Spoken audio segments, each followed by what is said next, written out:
Hi, everyone. Good morning, good afternoon. Thank you for joining us. I can see people are still joining, so I'm just going to give like 10 more seconds to everyone. Hi, Babukar. Good morning. Good morning. I was having a little problem connecting here, but it's okay now. Oh, okay. That's all good. We all had small issues this morning. Yeah. Yeah. All right. Well, I think we can start, and Vanessa will keep admitting participants while we start this webinar. So thank you again for joining this joint webinar between AfricaRice and CGIAR Breeding for Tomorrow on breeding resources. We're very happy, very pleased to have you this morning for this insightful presentation. I'm going to start sharing my screen. Here we go. Switch to presenter mode. Before I give the floor to the first speaker, I wanted to do just a bit of housekeeping. If you could please mute yourself while you listen to the presentation and put your questions in the chat, as there will be some time for Q&A at the end of the webinar. That would be great. This is the agenda for today. And I also wanted to give you a bit of information, as this webinar is, simultaneous interpretation in French is provided. So if you wish to listen to this webinar in French, you will have to click the interpretation button at the bottom right of the Zoom window and select French to listen to the French translation, simultaneous interpretation. I'm going to say it in French now. So, si vous voulez écouter ce webinaire en français, une interprétation simultanée est fournie. Vous aurez besoin de cliquer sur le bouton interprétation en bas à droite de la fenêtre Zoom et de sélectionner français pour écouter le webinaire en français. So with that, I would like to give the floor to Sandra Milac, who is the CGIAR Chief Scientist, for welcoming remarks on how shared breeding and research services support CGIAR crop breeding strategy. Sandra, the floor is yours. Thank you, Julie. Good morning, good afternoon, and thank you all for joining today. It's always good to be in a breeding seminar, because we always have lots of friends, old friends, new friends, and I really appreciate to be here today. And I'm really pleased to be here with my friend Babukar, a breeder himself, but also a leader of the AfricaRice team, which is one of our CGIAR centers out of our 15 international agricultural research centers, and is doing very important research for rice research and development to improve West and Central Africa millions of lives. So really pleased to be here with you, Babukar, and your team as well. Thank you so much.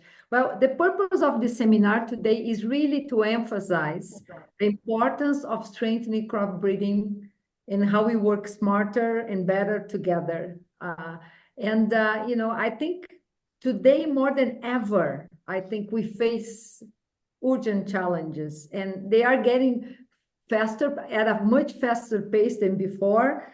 And you can name it, climate change that causes lots of new disease pressures and all sorts of new adaptation problems for the crops we work with, but also malnutrition and other challenges that are on top of that.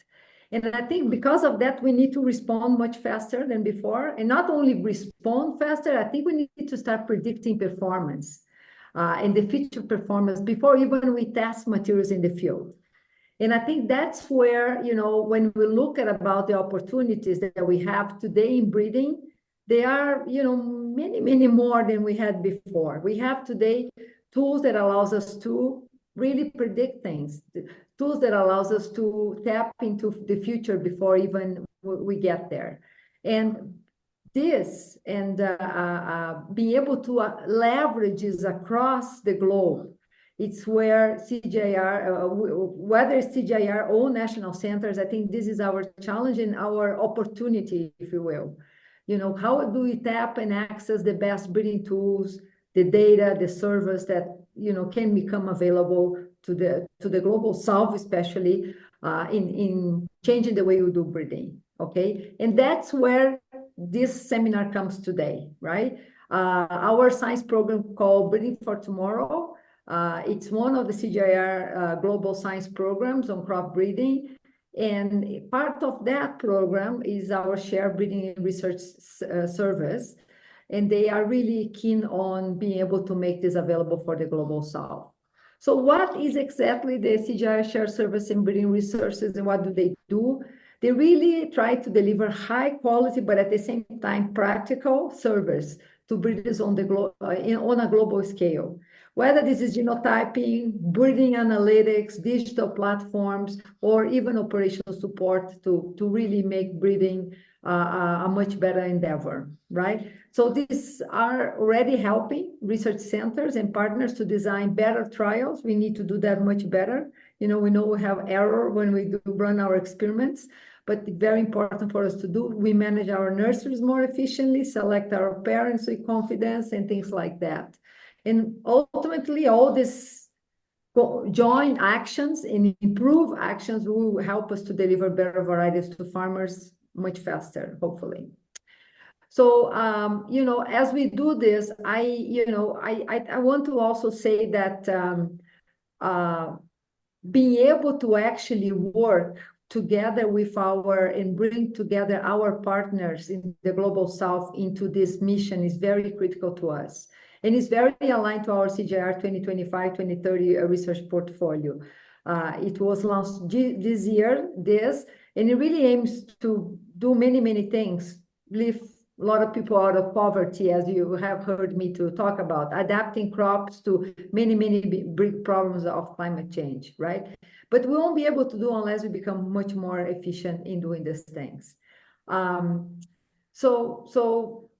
And the way to be more efficient is really to build a strong foundations, and shared service are for sure a way to do it, okay? So I hope, and for those who know me, I am a breeder myself, like my friend Babukar. I am a corn breeder and an old breeder by training and by practice for many, many years. And have seen the evolution of breeding from where we had, 2 generations a year, which was a big, shuttle breeding. This was all like breakthrough things in bullock times. Today, we have many other tools, many other things that we can, should be using. If we can do 4 generations a year, well, like what implications this has in genetic gain? Huge implications. If we can actually use genotyping to predict performance before we test, this allows us to increase the size of our pipelines by many-fold by doing those things. So I am a believer and I've seen myself the evolution or the revolution that breeding has had in the last 10 years.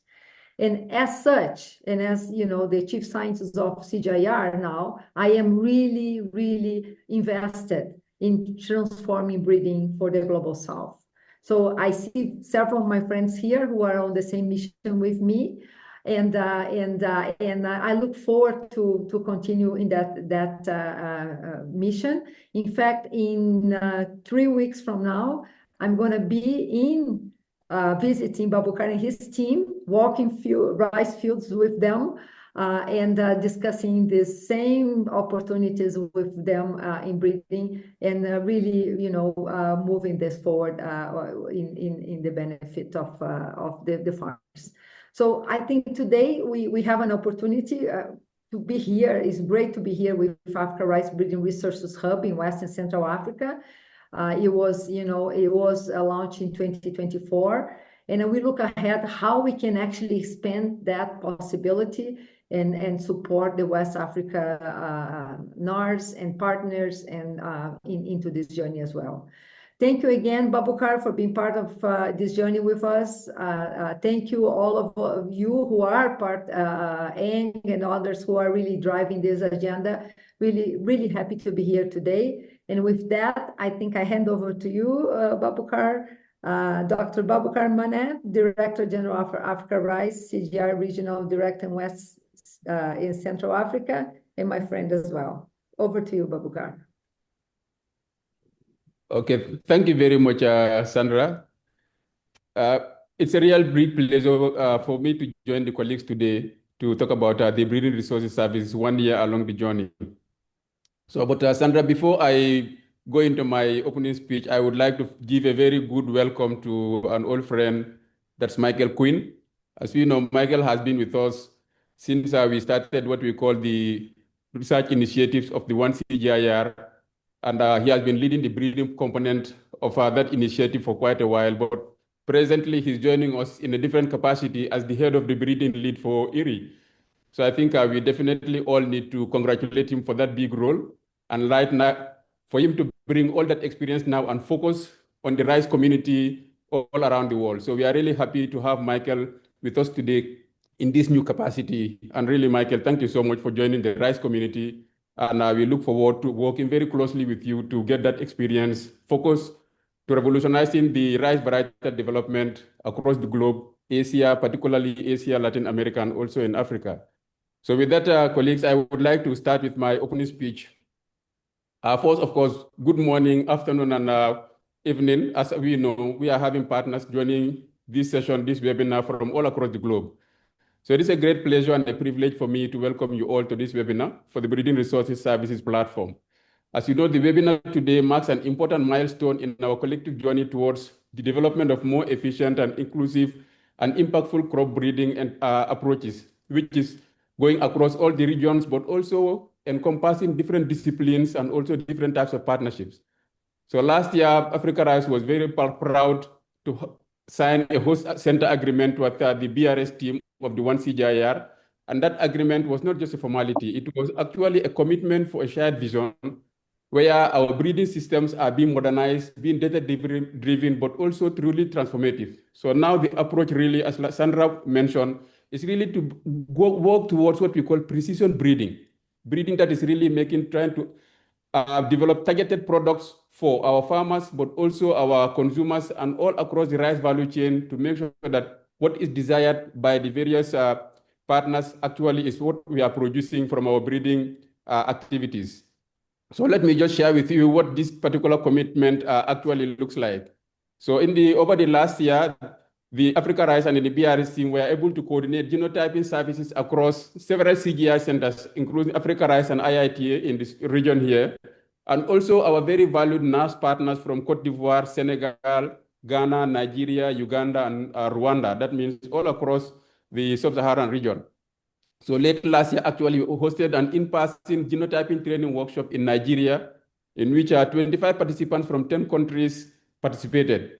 And then also, we are taking this leadership role in managing the CGIAR service portal, which is an integrated one-stop platform that allows partners to access and manage the full suite of breeding resources services, from genotyping to management of breeding operations to digital breeding tools to breeding analytics and also training resources.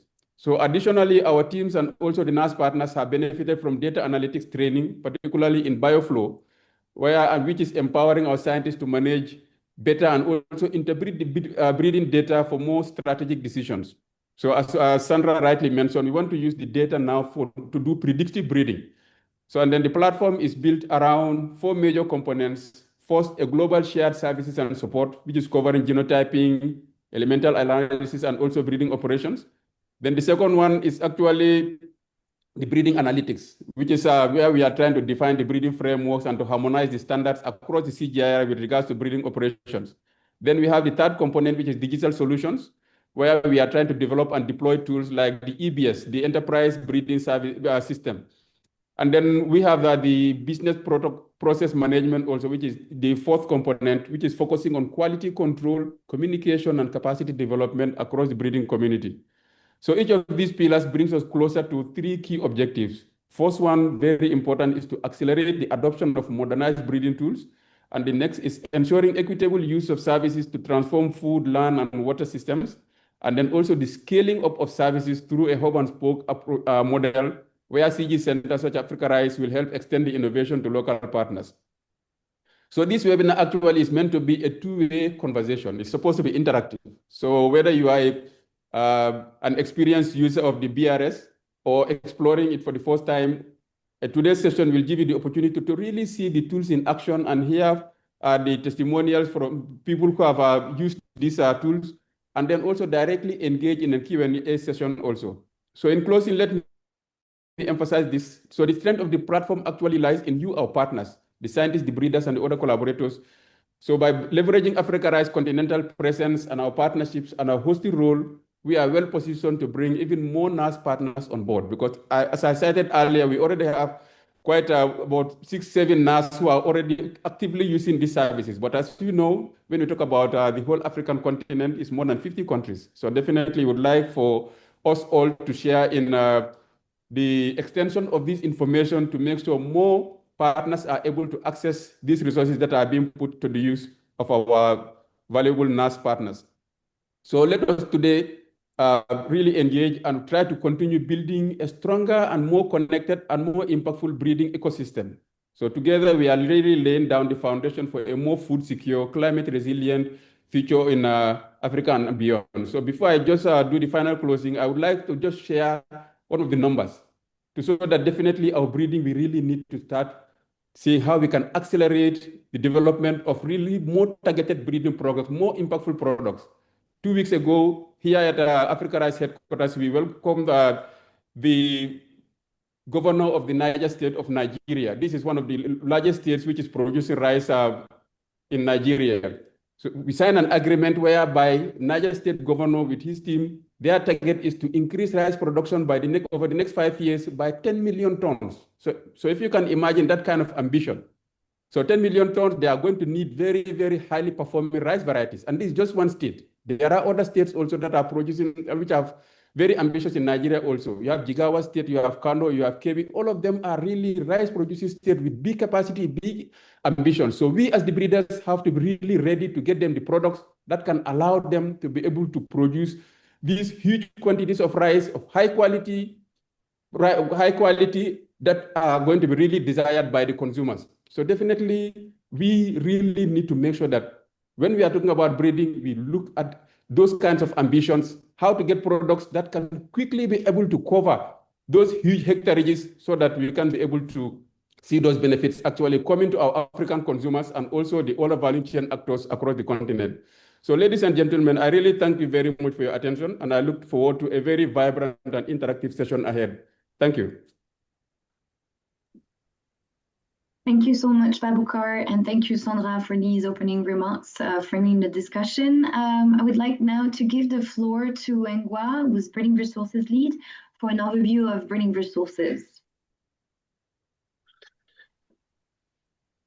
Yes, thanks, Julie, and thanks Sandra and Babukar for your very inspiring, welcoming remarks. Good day, everyone. I'm Engwa, Head of Breeding and Research Services. So today is really a great pleasure to be with all of you. So before we dive into the various services, please allow me to share a brief history on how breeding resources actually came into existence. Next slide, please, Julie. So our journey really begins back in 2018, a platform called Excellence in Breeding. That time, we were providing shared genotyping services, quantitative genetic support, and developing in-house breeding IT solutions for the CGIAR. That time, it was a project.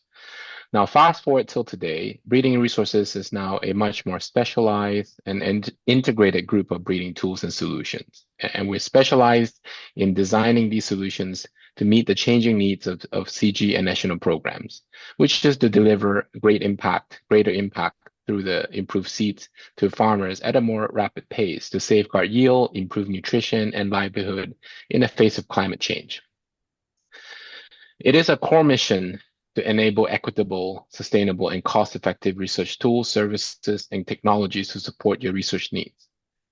In order to rapidly scale our services, we understand that this is not a task that can be done alone by our small team. So the CGIAR Global Network is a real great asset, which we're leveraging heavily to ensure reach and accessibility to all users. As we refine our services, we do not do this in silos. User feedbacks are what drive and shape the types of services and how they are being offered to support your needs. So what sets BR services apart from our old way of doing research? We understand that not all partners have ready access and necessary capacity to operate the new tools needed for today's research. And frankly, as we get more and more connected and operate as a network, the need to have all things in-house is really becoming a thing of the past. Over the past several years of being with BR Services, working alongside my colleagues, supporting many users in sub-Saharan Africa, I've really come to appreciate the dedication of our partners with limited resources, trying their best to breed the best varieties with limited funding.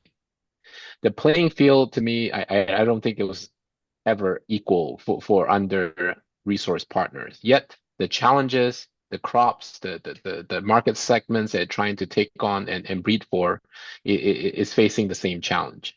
To level the playing field, BR network of services it is designed in such a way that it is accessible globally, and where local support is needed, we work through our CGIAR Center colleagues to bring the support closer to the partners.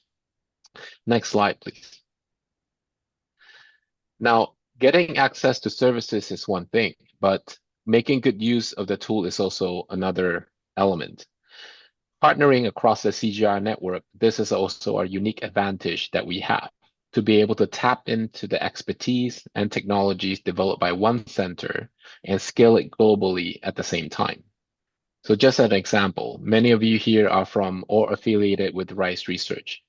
If you ever used our genotyping services before, you also notice that our genotyping service platform is also similar to a marketplace where all the latest innovations, production-ready marker, DNA markers can be accessed, irrespective of whether they are sourced from IRI, AfricaRice, CGIAR, or any other advanced research institutions.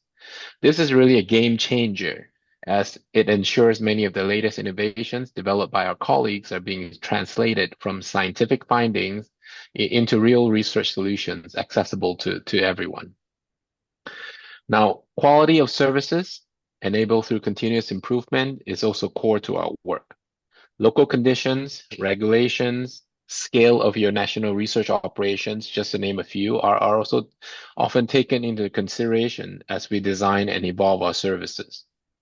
To truly make the services accessible and user-friendly, we understand that the resource confinement and competing priorities within your research programs are always there.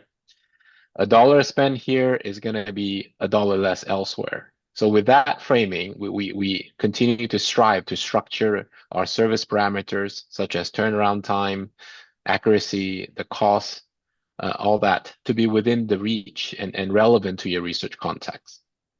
Now, that said, without further ado, I'll hand over to Nana Kofi, our Regional Service Coordinator from AfricaRice, to share some updates on our latest service offerings. Over to you, Nana.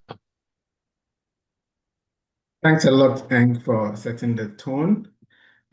Julie, if you do move to the next slide, please. So the services that Eng just touched on are not working in silos, but deeply interconnected, each one feeding into the next. So here you see a service like the Global Shared Services, which encompasses the genotyping and also the breeding operations management, where data generated is feeding into the digital solutions, that is the EBS, but prior, these services at every step of the way is scrutinized through our robust business process management systems to ensure that we are delivering top-notch, high-level services. So the data that is being churned out from these services are of high quality that feeds into the robust EBS system, which I'll come back shortly to, for curation. And then that also feeds into the breeding analytics like BioFlow, where you could do extensive analysis of your data to have informed decisions based on which you make your breeding decisions. So these 4 units that have been mentioned are deeply interconnected, each one feeding into the other, identify clients' needs. Next slide, please. So having a deeper dive into each of the 4 services, here I share with you the lab service portfolio that has a suite of services that are being delivered. Most significant among these is the low density genotyping and then the mid density genotyping, which is very popular among most of our users. Not long ago, we embarked on reference some assembly services and whole genome sequencing. And not long ago, we have launched the elemental analysis service that is going to oversee the nutritional analysis, the wet lab chemistry, focusing on ICP and then XRFs, being done together with partners like the Harvest Plus and then Intertech. Since the inception, as Eng rightly put it, from 2018, we have worked with a number of partners, which has risen sharply from 16 to the current close to 100 partners that are accessing our services. That has generated a quite significant number starting from somewhere 2021. We've seen a sharp rise in the number of data points that have been delivered. And leveraging on these numbers, we have been able to broker good deals, at cheaper rates for genotyping, where we started around $0.35 per sample, coming down to about $2 per sample. So that shows the strength in leveraging on the numbers that we have at the CG level and also with our NAS partners. Next slide, please. So moving on to the other service under the global shared service is the operational support. So the BR undertakes operation assessments for the different partners, CGs, NAS alike, and then identify the gaps, what we can improve on, and then give training in where we can do things better, where we can maximize our value and then reduce waste through the lean methodology. And then these principles support every stage of the breeding operation processes, including support for engineering, that is planning, budgeting, procurement. So this is where major key items or equipments that are needed in the breeding program are identified, and then which specifications are relevant for which programs. So that is a tailor-made with solutions for the different breeding programs. And unlike agronomic support, are also delivered through the BR shared service. Next slide, please. So keying down to what has happened over the years at AfricaRice, these two services that I mentioned, the global shared services, the laboratory shared services, and also the operational support, has enabled AfricaRice to work seamlessly with the two other rice centers at the CG level, Erie and SIAT. So we basically deploy a similar set of marker set that allows continuity and connectivity between breeding programs. And it has also enabled us to work using a similar single strategy where we deploy molecular markers at very specific stages. The service has been fine-tuned in a way that the turnaround time is quite short. So we get data back to inform selections onto which lines are being advanced to the next stages. Another side of the story is the improvement that we have seen in the operational support. So we have been engaged in baseline studies. We have identified the gaps. We have identified the areas where we need to improve. And then we have undertaken trainings and steps to improve under the umbrella, moving on beyond what has happened within AfricaRice to partners. And with regards to genotyping, we have brought on board our NAS partners from 5 countries. We have helped them, supported their genotyping, and also helped with data analysis that has informed and transformed their breeding programs.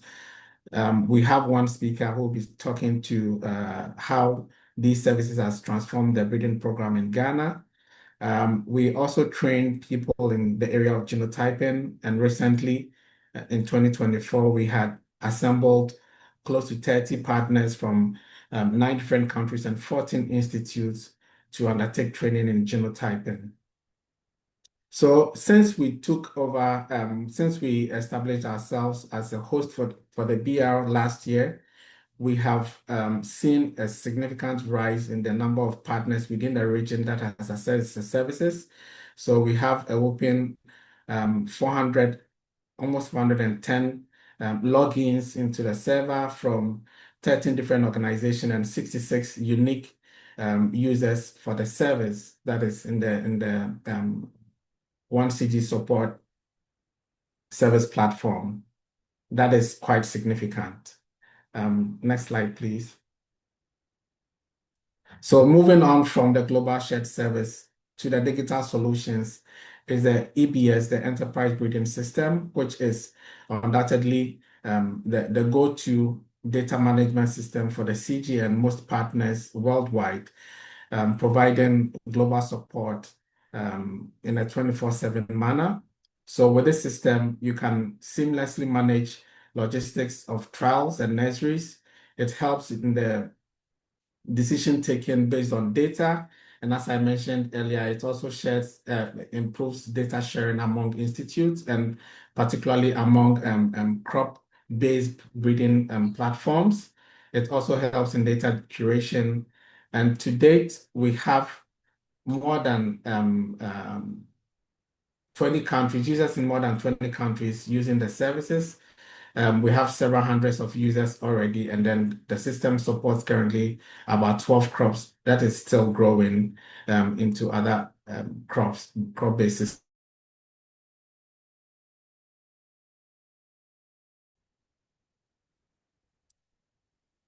Next slide.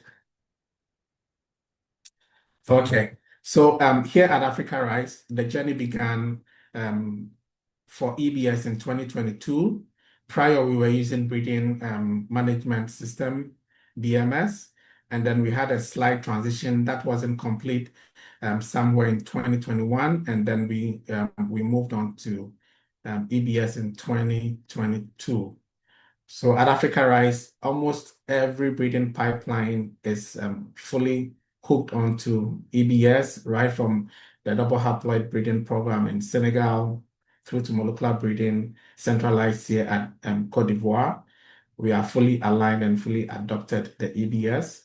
The way forward in this year and the next is that we bring the adoption at the doorsteps of our key NAS partners, those that are strategically positioned to adopt, and those that we are testing with. We'll start with them on a pilot basis and then expand as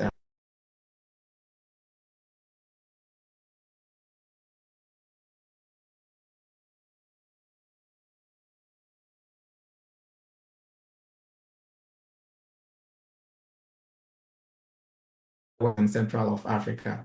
So EBS has a core team that is able to support the not so tech savvy clients. So there is local support. We have a breeding bioinformatics assistant station here at AfricaRice that is reaching out to most of our partners within the region, providing local user support. We also have regular capacity building programs, and there's a seamless 24/7 global user support online that is available for users around the globe. There's also the LMS system that you can easily access from the portal that you'll be seeing shortly. And there's also a growing knowledge base that is documented online for easy reach and access by all users around the globe. Next slide, please.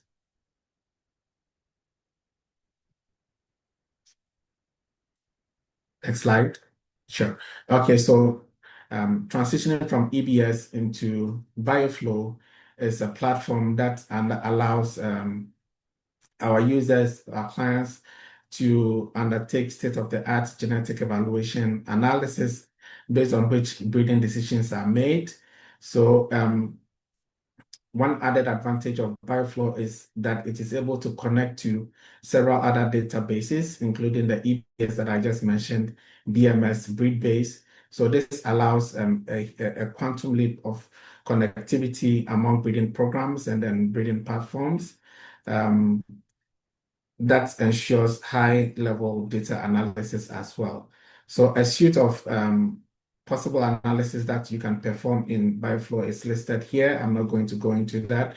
But then what I would like to leave you with is the fact that BioFlow covers almost everyone in the research chain, right from organizational leadership through to our field technicians that are working on the field on a daily basis.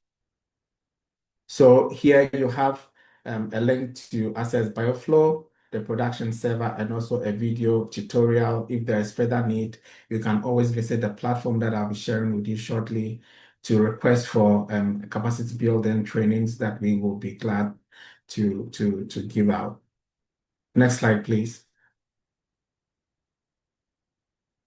So currently, BioFlow is being used by more than 70 breeding partners across the globe in 6 different continents, almost throughout the world. We have currently 9 centers that are using the tools, 9 CG centers I would like to specify, with over 1,000 online trainings and in-person capacity building activities already completed around the world.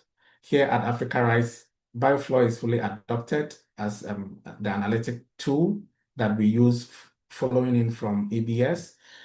We have plans in this year, by Q4 of this year, to migrate to bring adoption at the doorsteps of some of our NAS partners that will be expanding into the coming years to bring more on board.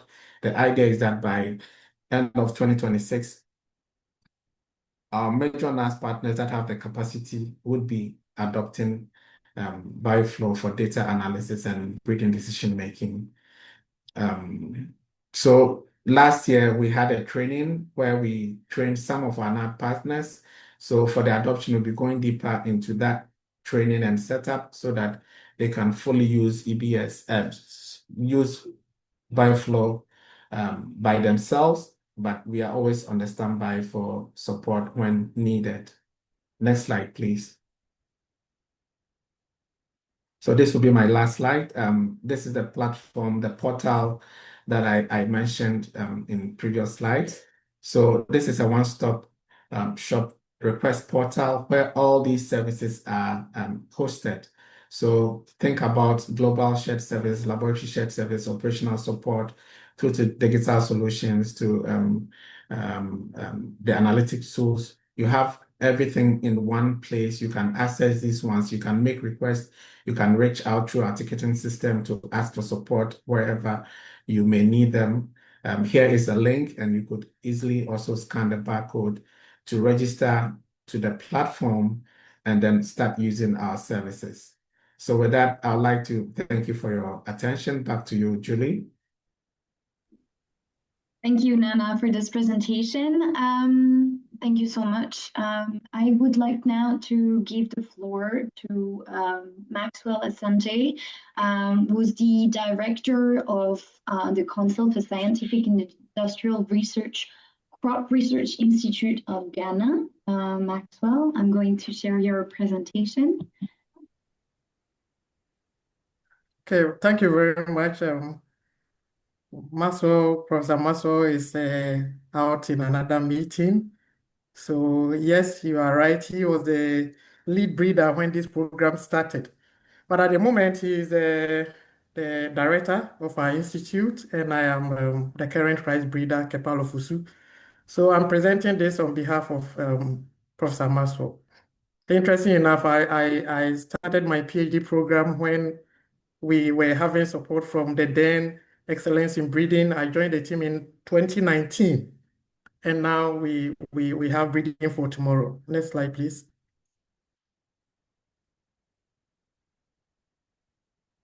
So basically, what we have gotten in terms of genotyping support, to give a brief history, is the fact that hitherto this program, it could take you about 6 years before you'll be able to fix a line, let alone going to do trials. But with the genotyping support, the first support I remember we got was profiling of our core lines, our core germplasm, and this has helped us in the sense that if you are selecting for traits, it becomes easier because we have a bulk, and then selection will be easy since you know each of the traits that are found in the core germplasm. Frequently, we also do F1 genotyping, and this helps a lot because in this case, you are sure of the line you are selecting as your true F1, so that all false F1s are removed earlier than advancing them, which will later bring economic loss and then also time wastage. Aside from that, we do a lot of forward breeding using marker-assisted selection and then also backcross breeding. The key here is to be able to manipulate the breeder's equation inside that you'll be able to save resources, make sure your selection is accurate, and then also importantly, cut the cycle. Because like I said earlier, to get to F6, it could take you about 6 years. That is if you are consistent. But with this, as we will see in our next slide, in 2.5 years, we are able to fix our lines and then they are ready for trials. Next slide, please. So this is a case study of what I was talking about. The focus of my PhD program was to breed for resistance to two major diseases that are affecting rice farmers in Ghana, that is rice blast disease and rice yellow motor virus disease. So as you see from here, there are 4 popular rice varieties that we have in Ghana. From my left is Togo Machar, then the next is Jasmine 85. We have our popular AfricaRice. AfricaRice is the third one. AfricaRice is the most popular rice variety in Ghana. And the last is CGIAR Breeding. All these were susceptible to rice yellow motor disease. So as you see from there, what you have on your right is the affected parents. And what you have on your left is the ones that we have been able to introgress the 2 major genes, specifically RYMV and BLAST. And you could see that the introgress lines were resistant to the disease. In the case of RYMV, even without inoculation, once it is closer to an infected plant, the disease should be able to show. But the evidence show here that the plants were still resistant. Thanks to this marker-assisted selection, within 2.5 years, we were able to fix these lines. And next slide, please. So at the moment, as we speak now, the lines are almost ready for release. So we did a demo. We did a demo at one of our biggest irrigation schemes in Ghana, where we invited 3 different farmers and actors along the rice value chain they were actually 4 from 4 different schemes to come and make selection. Surprisingly, almost all the farmer groups selected the RYMV resistant lines that I showed in the previous slide. So you can see that just from 2019, we are almost about to release. But like I said before, hitherto, it would have taken us 12 years to be able to do that. So this support has been very, very helpful to us, and we hope that it will continue so that we'll be able to take a more advantage. Next slide, please. So in summary, we have been able to make accurate decisions, and it has hastened our breeding program so that the cycle time is cut, and the many excellent lines have been developed through marker-assisted selection and forward breeding and backward breeding. In fact, fixing lines is not a big issue now. Now the issue is about trials. We have a lot of lines that through this genotyping support, we have been able to fix, and we are ready to perform trials so that we'll be able to release better rice varieties for farmers. So we thank you for your support, and we hope it will continue. Next slide, please. So this is the case study from Ghana. And then when I was looking through the slides that Nana was showing, I saw that we were among the top countries when it comes to genotyping support from Breeding for Tomorrow. Thank you very much. Thank you, Kirpa, for this great presentation on behalf of the Crop Research Institute of Ghana. Thank you so much. I'm going to stop sharing my screen now so we can have a bit of time for a Q&A session. So I can see that there are some questions in the chat. Okay, they're not really questions, they're reactions to Babukar comments on Michael's new position. So Michael's saying that he has not yet moved to ERA, it will be within the next 4 to 7 weeks, and the precise date is to be confirmed. Many thanks to Babukar for his kind words. So if you have any questions on the presentation that you just heard for any of the speakers, please either raise your hand so you can speak out loud or put them in the chat. We now have about 10 minutes for questions. I see there is a first question from Felix. Felix, do you want to unmute yourself and ask your question? Thank you. Yeah, hello, Yuli. Thank you for the opportunity. My question goes to the entire BRS team. How do you want to really scale this tool? Because in my mind, such an efficient and good platform, you realize that still a lot more breeding institutions or breeding programs are cut out. Is still not with a lot of the breeders. For instance, in Ghana, I know the rice team is doing very much well in terms of using your tools. But you will see that there are a lot more other programs that require these services. And so in terms of scale, how do we actually push it so that everyone out there, so far as breeding is concerned, will have access to this platform? Thank you.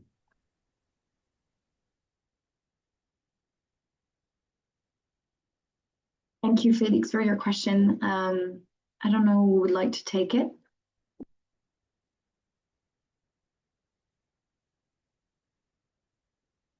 I can jump in and take this. Yeah, sure. Yes, I fully agree with you, Felix. I think there's still a lot more ground to cover in terms of the access. But let's also acknowledge that we have really come very far from where we first started.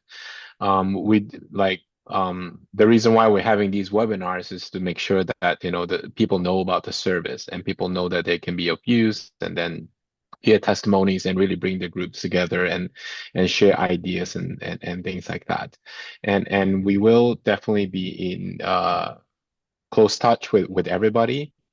And if you're interested, we'll be sharing additional information. The webinar is recorded, the access to all the services, how to access and all that.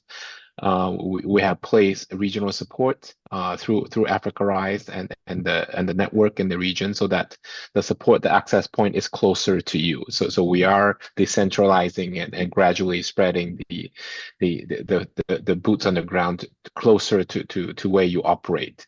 Now, I don't specifically know where you operate, but please do reach out to us, and then we will. In return, we also hope that you'll be able to help spread the news and bring on more partners. And for us, for BRS, we're not restricted on supporting a particular crop or region. Like, it's really about the collective strength of everybody coming together, right? We're able to drive costs down and scale the services is really based on the number of users we have. The more people we can bring in, the better we can negotiate and get the pricing down, and it will get the buy-in for these services to be more and more appealing for everybody. So yes, definitely reach out, and it will definitely be following up with you if you're interested, and definitely we'll give you whatever support we can offer. Thanks. Thank you, Wang. Relatedly and about testimonies, I'm being told in the background that we have another testimony from AfricaRice. We will just take Muhammad's question first, as I see you have your hand up. Yeah, thank you.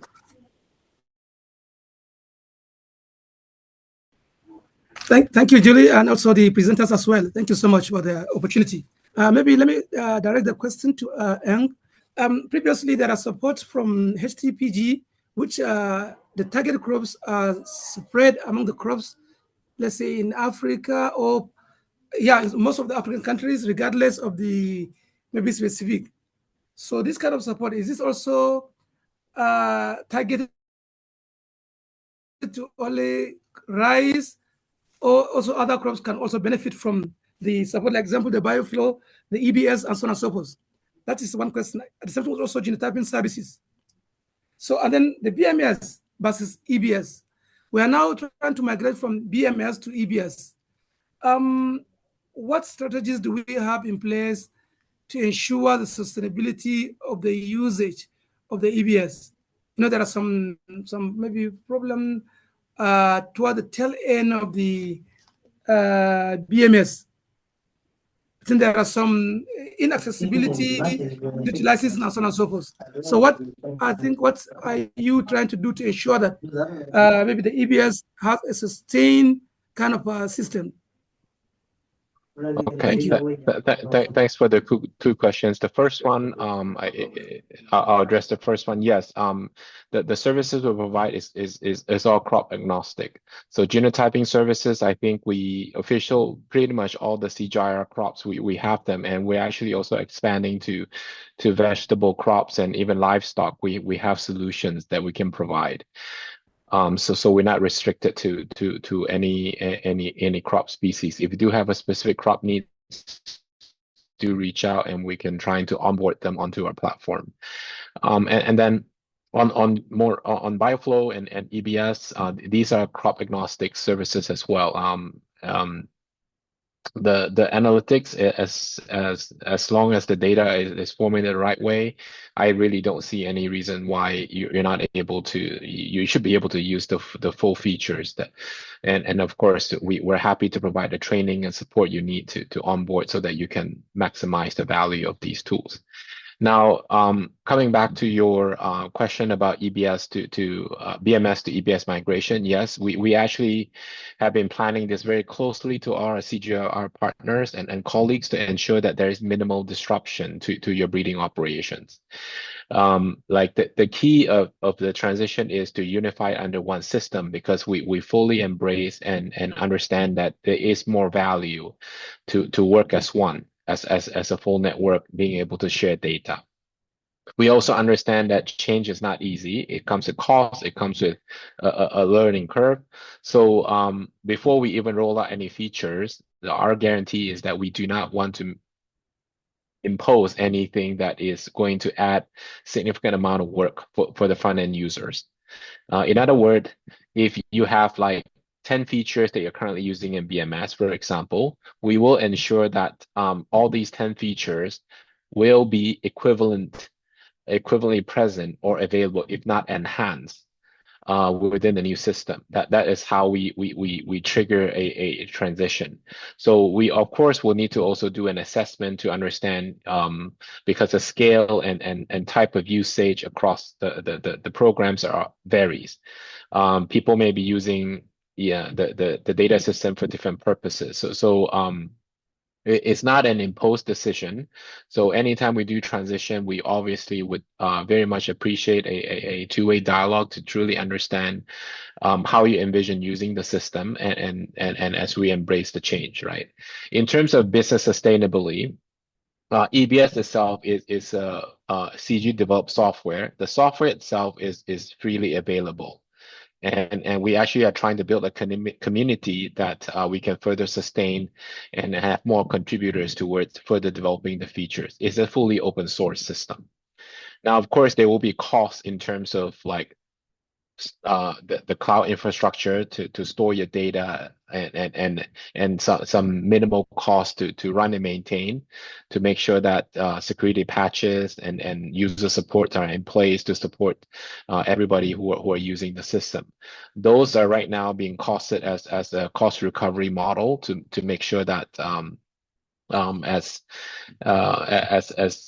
as long as the breeding institution exists and there's sufficient number of users, EBS will still exist. So we're trying to broaden the support base to make sure that there is sustainability. Now, I cannot guarantee future funding 50 years from now, but I do foresee that it is here to stay, and you know EBS is also growing in terms of momentum, and also gradually evolving into a back-end ecosystem to support and connecting with all the research needs. So it is also evolving into not just a piece of software. It is really evolving into the way the CGIAR and NARS programs together operate the breeding networks, connecting all the data. So as long as we still need data, we are still generating and tapping into more solutions that is going to generate data to drive decisions. I do believe that there is actually more room to scale the adoption and the usage and the benefit. So we're more betting on the trend to continue to push a widespread use of data ecosystems for decision making. So that's where we're coming at in our strategy. Over. Thank you, Ang, for this detailed answer to Mohammed's question. So before we move to the last testimony, I wanted to thank all the speakers again, Sandra, Babukar, Ang, Nana, and Kirpal. We have one last testimony. We're behind in terms of time, so I'm thanking the speakers now and letting you know that the recording both in English and in French of this webinar will be available online for those of your colleagues who couldn't make it on the event page. Yeah, thank you so much for coming. And we're now going to hear from Klana Dagno Go, Operations and Facilities Manager at AfricaRice, for a final testimony. Thank you.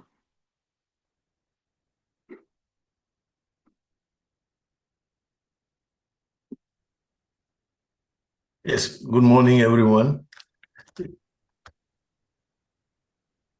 Yeah, I will share with you a testimony of our engagement of breeding resources and assessment of our activities. So, breeding resources have been helping AfricaRice in its breeding operation and assessment from the year 2020 to 2024. So, next slide, please.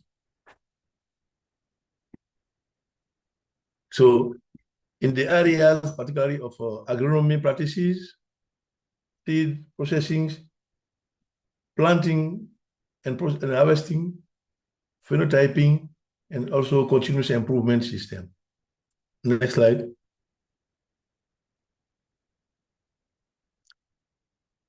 For the field preparation, fertility, IPM, and crop maintenance, we have in year 2020, you can see here where AfricaRice was standing, a score of 2 in the beginning of the process. And then in 2022, after the first assessment, we moved closely to a score of 3 because we are moving. And after some investment in tractors, brand makers, laser levelers, and field equipment in the year 2024 to date, we are around a final score of 3.8. This is where we have been scored from now after some investment and some equipment acquired. Next slide. In terms of irrigation and data, there was a data. We have started from 2020 around a score of 2. And in 2022, we have an assessment of our facilities and our equipment around 2. And now, after some investment of irrigation scheme, solar system in Saint Louis, here we have new pumps, electrical, new filtration systems, meteo data systems to update our system, our full equipment. We can now see that we are ranking around 4.5 in terms of score of improvement of our equipment in this field. Next slide.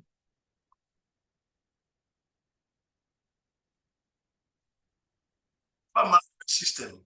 We have started from Excel sheet and those manual note taking and move in 22 in some computer recording system to finally reach the Trimble system where we are now. And then we are trying to put all our data and record our system in terms of machine usage, farmland, and applications, types of crop in this Trimble system. and that has improved a lot our operation system in the farm management system in terms of activities. So we can end up now with a note of 4.3 somehow in our improvement in our field system. Next slide.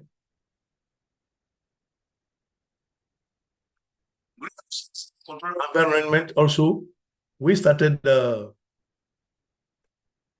around one, but now with some investment, we have been able to acquire some new facilities in terms of rapid generation advanced.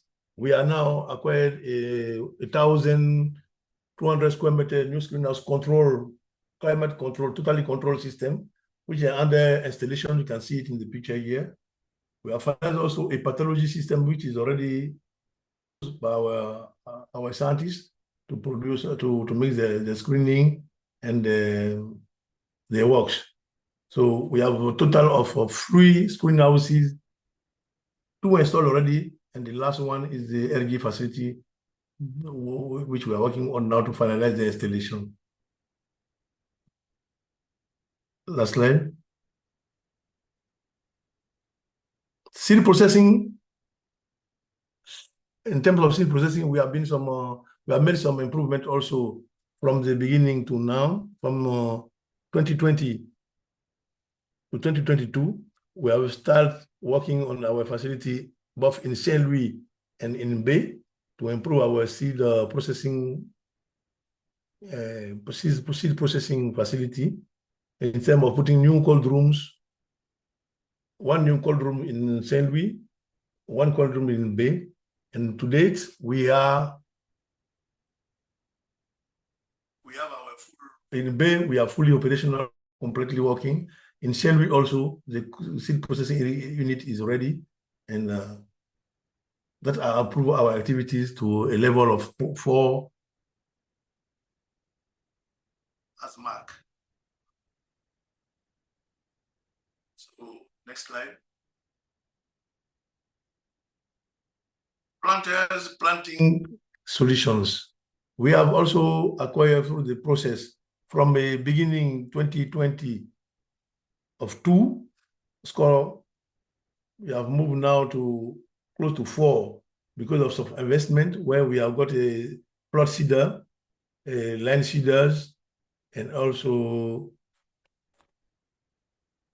fully automatic seeder. You can see it here. People are operating to an upland seeder, which is full automatic with the Tiger seeder, 6-row seeder. And then that will improve a lot our planting system. Give us some rooms to plant a more bigger size of land and a more precise planting system. Next slide. Same to the harvesting and plot combine. We start from, you can see at the beginning, we start from the end harvesting to some 2022 in some combined harvesters, but now we have acquired a plot combined harvester, which have been delivered under processing to reach in Bay, and then we think that will improve our harvesting system and put us at a score of 3.7. That is the target. Next slide. So on phenotyping, we have been using all the small machines. We used to have some pictures to take some data. We are not fully acquired on that, but finally we acquired some equipment now where we can go for barcoding, for electronic data and everything. So that one is we can estimate now we are fully operational to 4.1 somehow.